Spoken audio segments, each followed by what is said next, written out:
Hello everyone, I'm Cynthia and I'm here to speak on the topic Dharma. When the nations of the earth were sent forth one after the other, each one was given a special word by God Himself. The word which was to say to the world, the word which was to be spoken. In olden days, the word to Egypt was a religion, to Persia it was purity, to Chaldea it was science, to Greece it was beauty, to Rome it was law, and to India, his eldest born son, it was dharma. The word dharma is that word which is given by India to the entire universe. Now, these words of Annie Besant were said in her annual address on Dharma on annual convention of Theological Society in 1890. Now, the word Dharma constitutes the core message from India to the entire humanity. We have seen when in our olden days when Dharma was made the pivot point of the entire society, and it was also made the pursuit of Artha and Kama. We have seen that India had reached the pinnacle of power and glory. We have all seen our ancestors have reached the pinnacle of glory. But as soon as people started worshipping Adharma, we have seen they faced such a decline and degeneration in the spells of life that it was almost inevitable. Dharma is that word which is Dharma is that word that is the backbone of our society. And if we gave up, and it constitutes like Dharma is such a thing, like it's a life breath to India. It constitutes our soul. Dharma constitutes us. So and if our people gave it up, then like the nation of the backbone would be shattered into pieces, and we would become an extinct race. Especially the Hindus would become an extinct race in the space of 3 generations. And this was said by Swami Vivekananda himself in his return from Chicago Parliament of World Religion. Now we all know that Dharma is the word that is given by the divine power himself. And this statement, this word was declared by Sri Krishna himself in the 4th chapter of Srimad Bhagavatam. And who himself has taken up the charge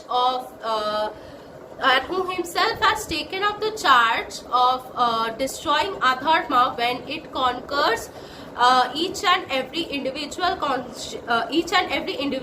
consciousness and destroys Dharma. And sorry, I've made a mistake, and that was Sri Krishna has said that whenever Adharma conquers each and every individual's consciousness, he incarnates itself to destroy Adharma and establish Dharma. When Sri Krishna incarnated himself, at Lord Sri Krishna, he enlightened the entire universe with the teachings of Srimad Bhagavatam in the battlefield of Kurukshetra.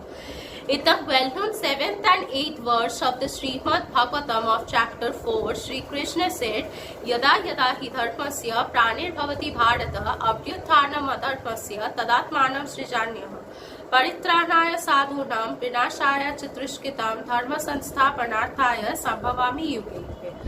These words were said by Sri Krishna, which meant whenever Adharma flourishes and Dharma declines, he incarnates himself in human form and comes up to protect and revive Dharma and destroy Adharma.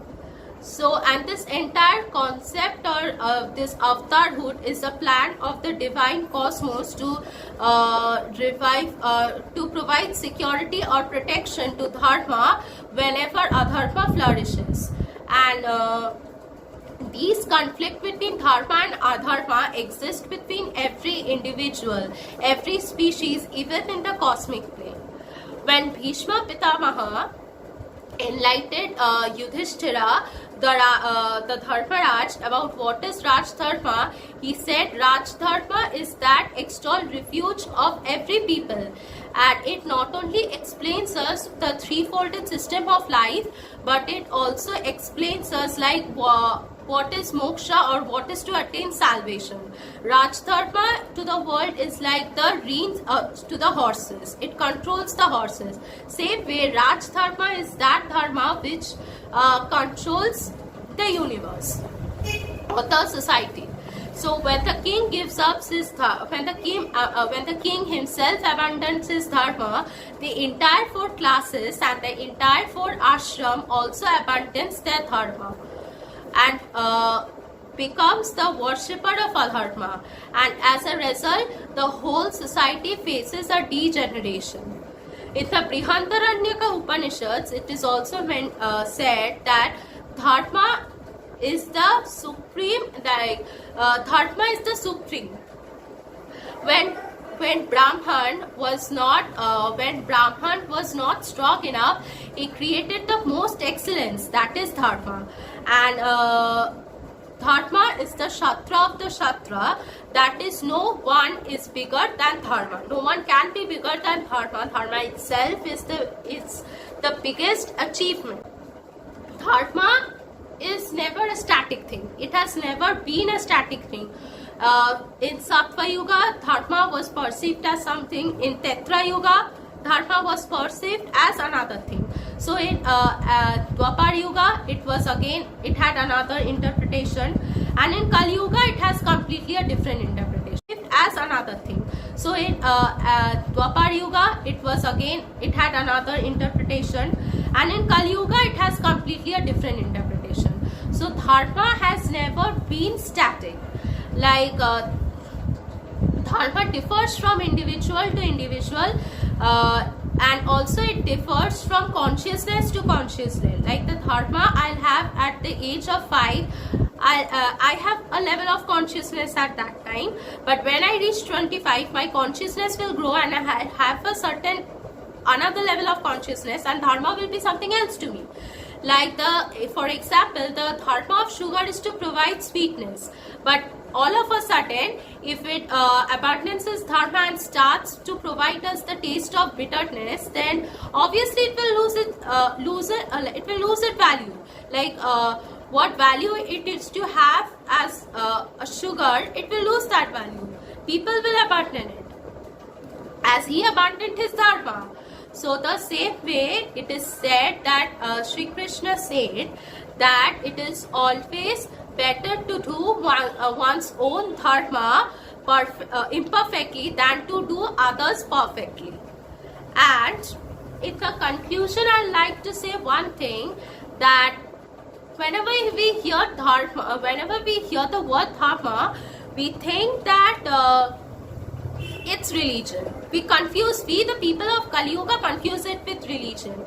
But sadly, we the people of Kali Yuga are so restricted in our senses and time and space. We are so restricted in our jealousy, in our rage, in our lust, in our desire, that we fail to identify what is the true meaning of dharma. And so, we fail to confuse it with religion. And this same thing was predicted by our Sanatan Dharma 5,000 years ago. Like when at that time, we never existed, but this prediction was made before our existence. It might be more than 5,000, I don't know, but I just know that before the entire universe, like the entire race after race came into existence, it was predicted before that.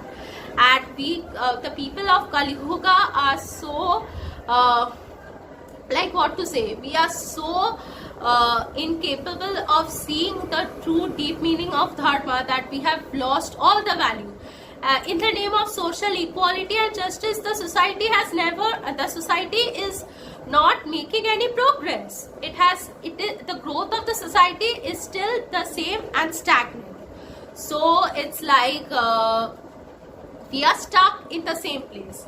So the only way to enlighten your consciousness and to know what is the true meaning of dharma, we have to unrestrict ourselves from all the boundaries. And that's it. Thank you.